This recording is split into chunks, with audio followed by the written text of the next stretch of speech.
12 ফেব্রুয়ারি নির্বাচনের পর থেকেই দেশের বিভিন্ন জায়গায় আওয়ামী লীগের নেতাকর্মীরা দলীয় কার্যালয় পুনরায় দখলে নিতে চেষ্টা করছে। অনেক জেলায় কার্যালয়ে ছবি টাঙানো ও পতাকা উত্তোলন করেছে দলটির নেতাকর্মীরা। প্রশ্ন উঠেছে, দলের নির্দেশ নাকি ব্যক্তিগত উদ্যোগে তারা এ ধরনের তৎপরতা চালাচ্ছেন, নাকি এর পেছনে কোনো রাজনৈতিক দলের সমঝোতা আছে। কার্যক্রম নিষিদ্ধ দলটির যুগ্ম সাধারণ সম্পাদক আফম বাহাউদ্দিন নাসিম বলেছেন, দলের কার্যালয় নিষিদ্ধ বা বাজেয়াপ্ত করা হয়নি বলে দলের নেতাকর্মী ও সমর্থকদের সেখানে যেতে বাধা নেই বলে তারা মনে করেন। তিনি বলেন, এখানে নির্দেশনা বা সমঝোতার কিছু নেই। কর্মী সমর্থকরা দলীয় কার্যালয়ে যাবে, এটাই স্বাভাবিক। বাহাউদ্দিন নাসিম বলেন, তারা আশা করছেন এসব বিপত্তি কেটে যাবে এবং সরকার শিগগিরই আওয়ামী লীগের কার্যক্রমের উপর নিষেধাজ্ঞা প্রত্যাহার করে নেবে। তবে অভিযোগ রয়েছে, কোনো জায়গায় বিএনপি ও জামায়াতের নেতাদের আশ্বাসে কার্যালয় খুলছে আওয়ামী লীগ।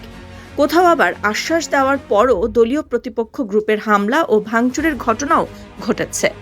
নির্বাচনের পরদিনই আলোচনায় আসে পঞ্চগড়ের আওয়ামী লীগের একটি কার্যালয়ের তালা খোলার ভিডিও।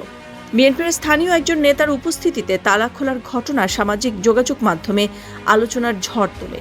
এরপর গত এক সপ্তাহে চাঁদপুর, ঠাকুরগাঁও, সাতক্ষীরা, বরগুনার বেতাগী ও পটুয়াখালীর দশমিনা উপজেলা কার্যালয় সহ সারা দেশের বিভিন্ন জায়গায় নিজেদের কার্যালয়ে প্রবেশের চেষ্টা করে আওয়ামী লীগের নেতাকর্মীরা।